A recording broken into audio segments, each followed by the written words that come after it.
The Destroyer. A practical name for an incomprehensible evil. Surely it has had millions of names more poetic or subtle. But none of the civilizations who coined them survived to pass them on, or anything else for that matter. Only the Destroyer itself knows for sure how long it has been tearing through the universe, eating its own name.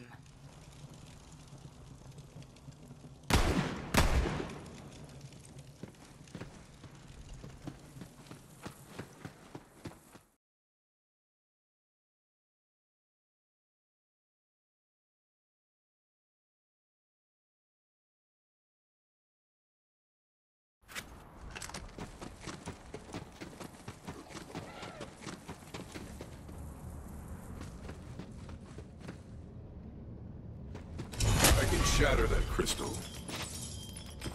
I do not know how the Eridians became aware of the Destroyer. They never spoke of a time before it.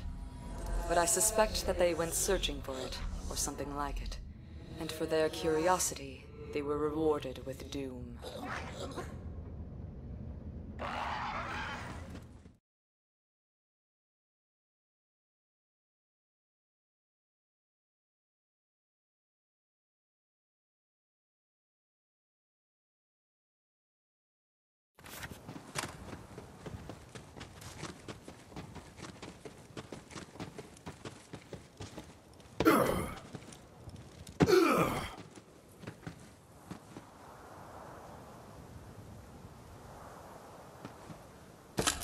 The Destroyer is ever hungry.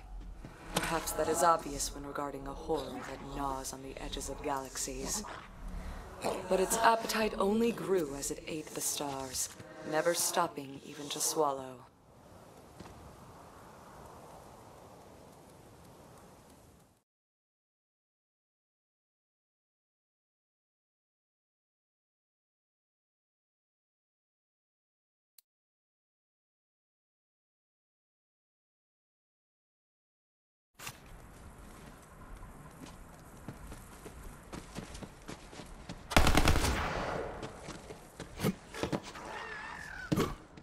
Hold back! The prison known as Pandora is the most incredible cage ever constructed.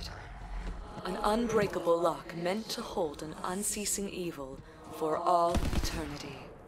Even for the Eridians, whose reach could pluck stars from across the void, it was the work of centuries.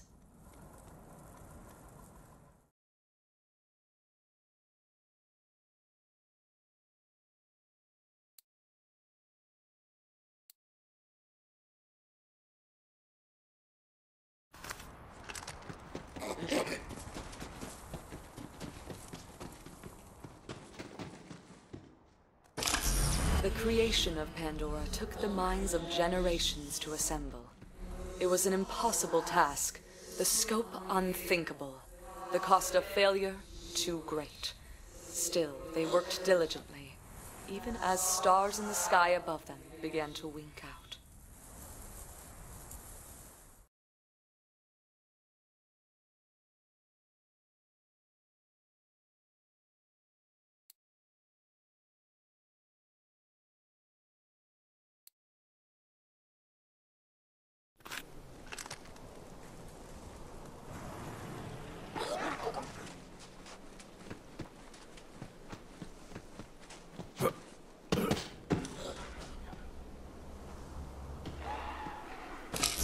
The momentous task of caging the Destroyer was made all the more difficult by its intelligence.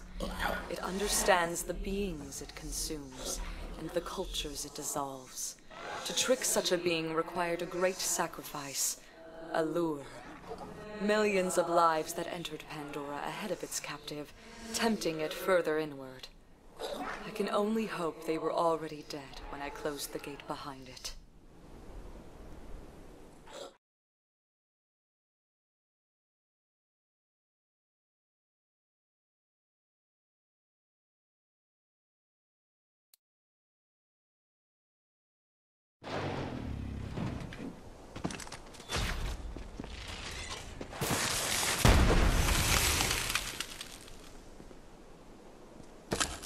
All All prisoners must be fed, even the Destroyer.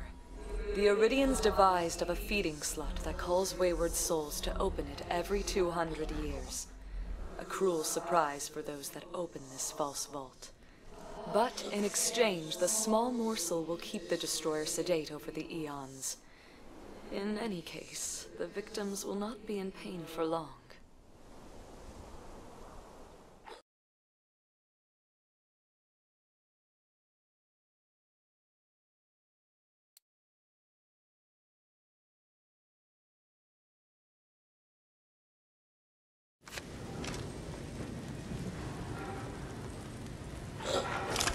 Pandora's upper mantle is made of solid iridium.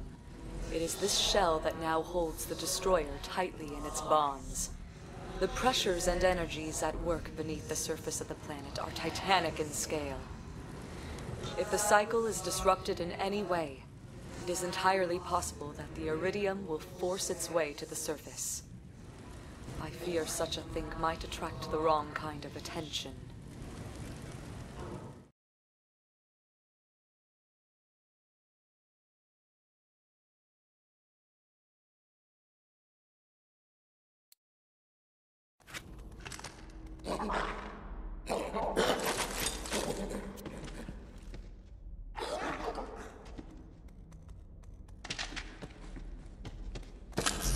Not all shared the desperate optimism of the Eridians. There were some who hoped to appease the Destroyer and save their own souls by attacking the yet unfinished Pandora. They were met by another of the Eridians' creations, the Warrior. Though their coup was obliterated, the Warrior now sleeps in its own vault, ready to defend it from any who would further trespass against Pandora.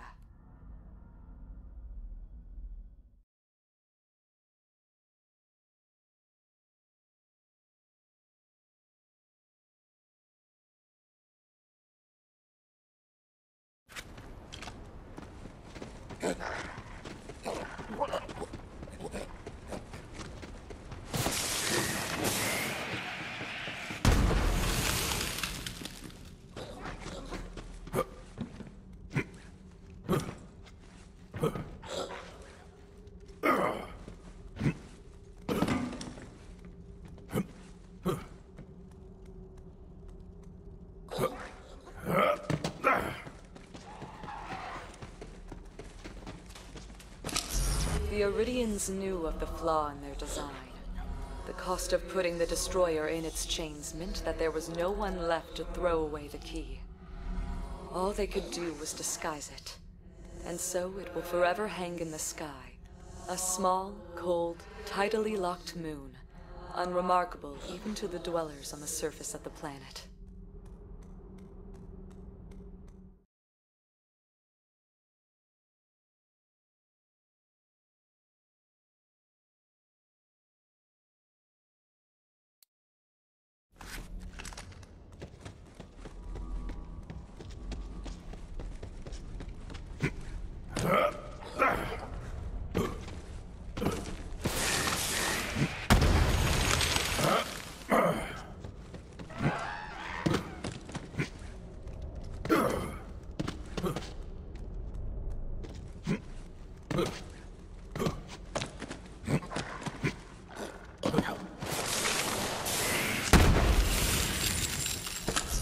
What is the Destroyer?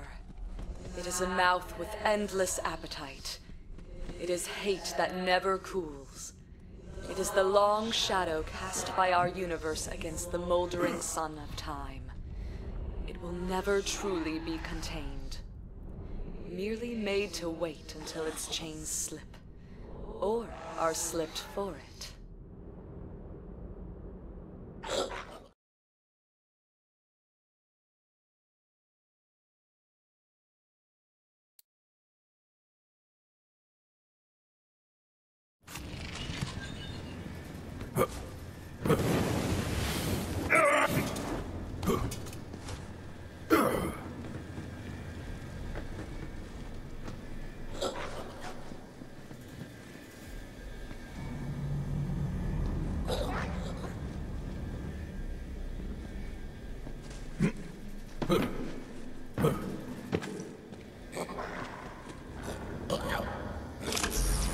am a siren. Like the Destroyer, my kind has been called by many names. Oracle, Angel, Witch. Rarely are the names used kindly. I used to hate the ones who feared us, believing them ignorant. I think now, after what I have done, I better understand.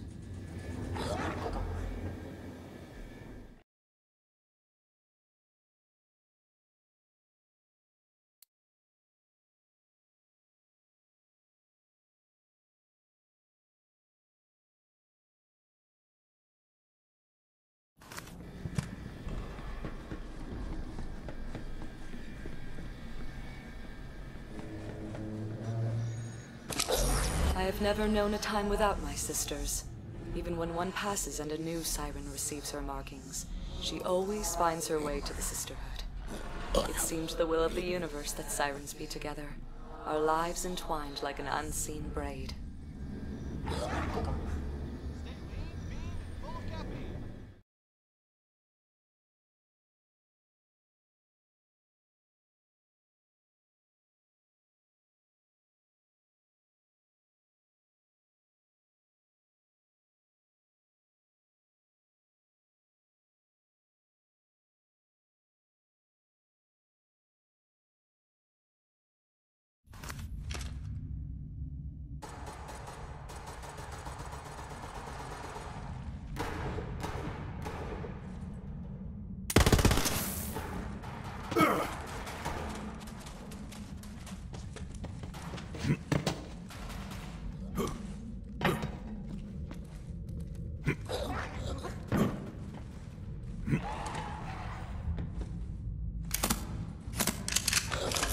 No thread is ever truly cut.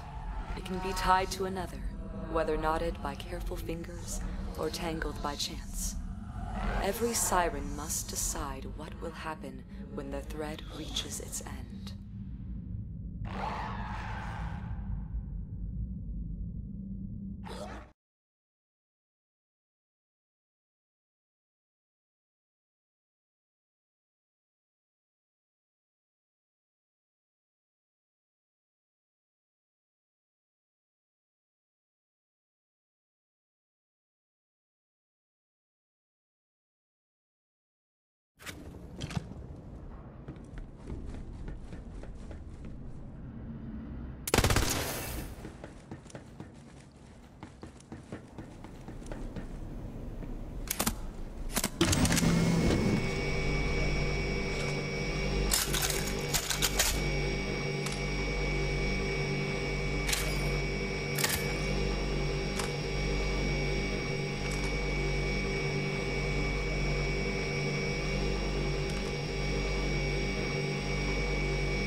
To inherit a siren's gift is also to inherit her curse.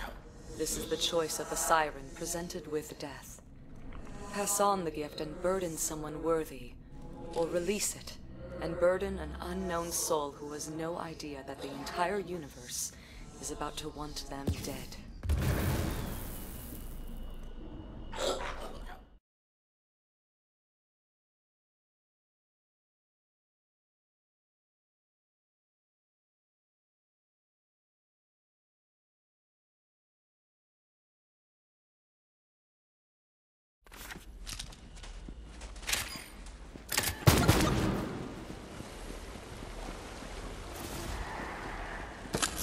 When the Eridians found me, my sisters tried to fight them off. But I stopped them. I saw what lay behind their open hands. I knew that anyone who would ask for my help was already lost.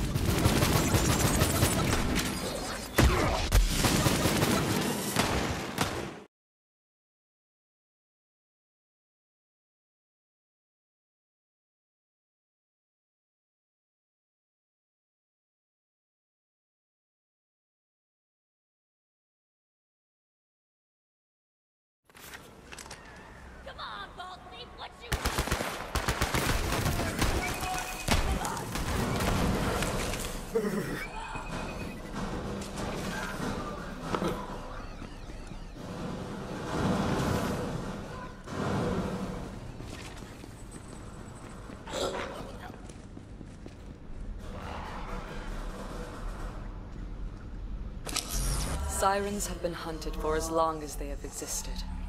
Hunted out of fear, out of jealousy, out of misguided greed. The Sisterhood was our way of passing down the craft of staying hidden, and staying alive when hiding was no longer an option.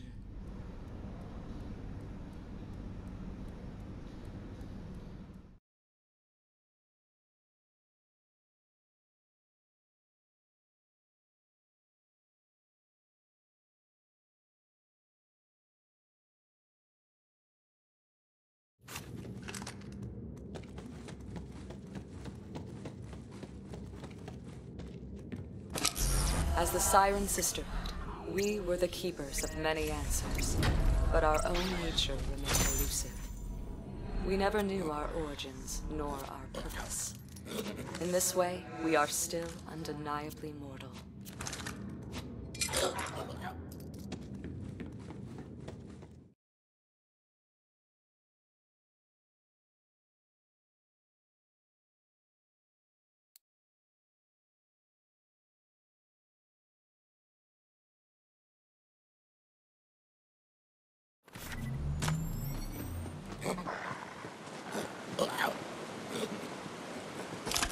The Eridians left their mark on countless worlds, but few of their creations are as uncanny as the Guardians. They are quasi-life, a half-truth, driven by instructions they only partially understand. They are hardly the ideal custodians one would choose to guard the leashed terrors of the universe. But in their resolute imperfection, they at least mirror their creators.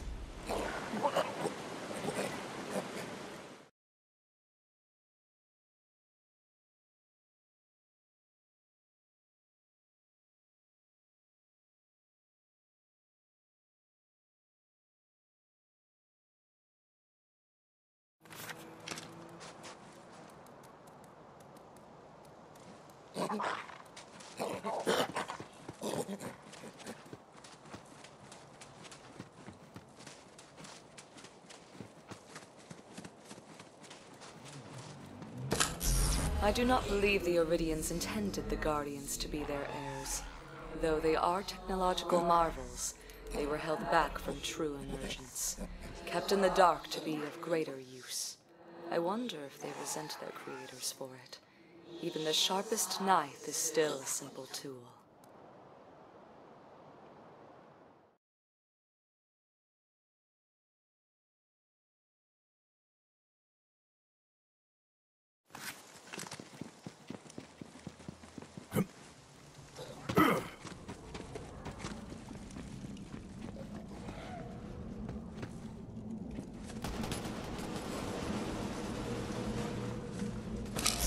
The vaults operate as self-contained prisons. The Guardians have no need to serve as jailkeepers, only as sentinels at the walls. Why then bring them so close to consciousness? What purpose has a thinking spear?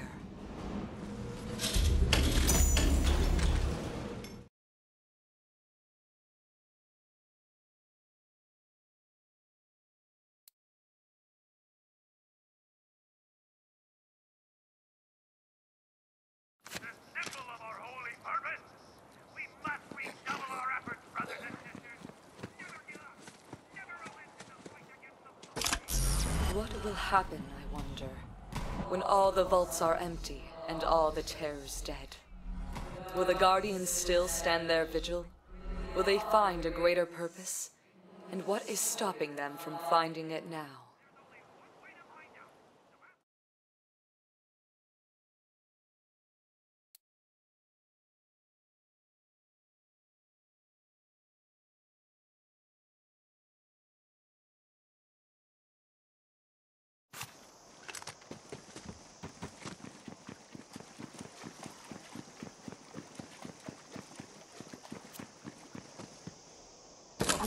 The soul of a Guardian is little more than data to be transferred from one shell to another.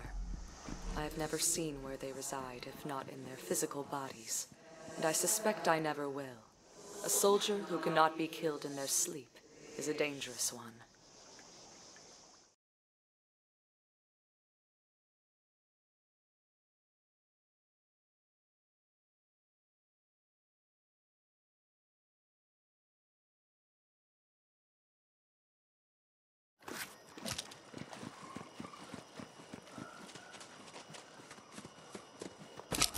Since the Guardians are not bound to individual bodies, it is nearly impossible to know how many the Eridians might have made. An uncountable army, hidden below the surfaces of 100 worlds. We are fortunate that they rarely stray far from their wards.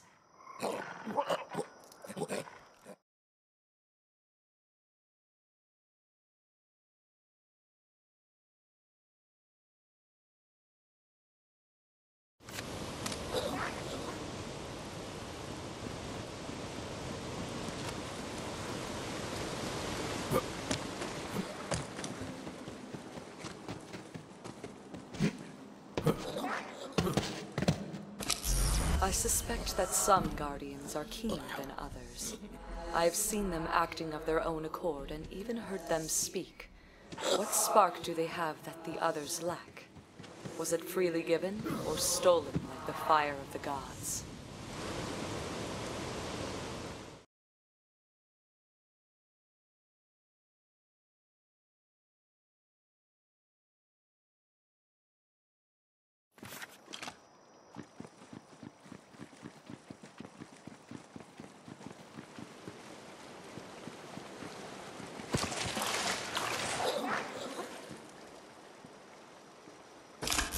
I have seen Guardians change their own bodies, lengthening their blades or strengthening their armor as they require. I wonder how far they might change themselves now, in the absence of their makers.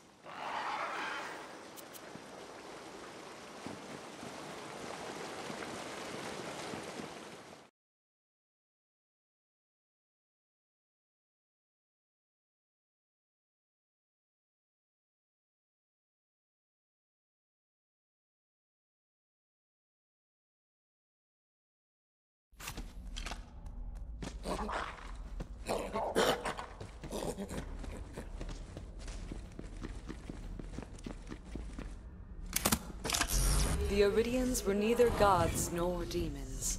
They were simply a people whose abilities outpaced their needs. So, in their curiosity, broke down walls that should have stayed up. They were, perhaps, fated to be erased at their own behest, like the forest that grows so that it may burn.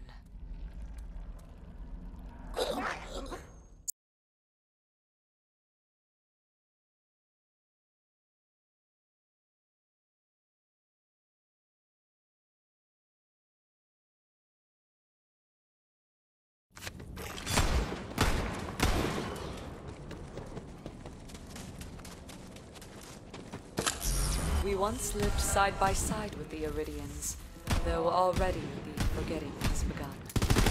There was no fear of one another, only awe on one side, and a kind of sadness on the other. They never said if they knew their fate before it fell, but they also never said any of us had a choice.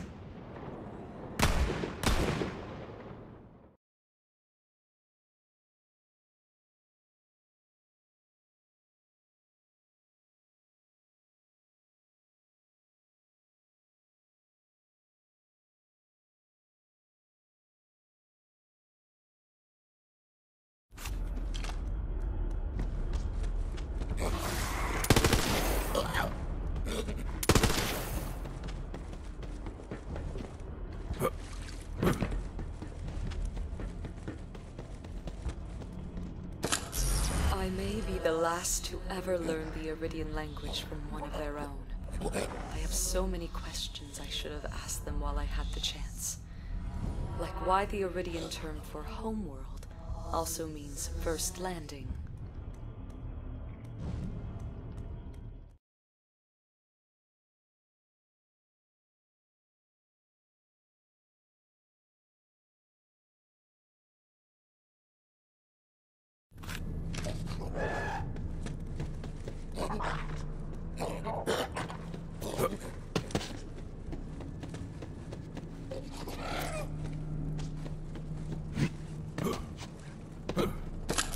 It was here that I killed them. 1 billion lives to power a machine. Should it comfort me that they will thrum in its heart forever? Perhaps oblivion would have been kinder. It would have been for me, at least.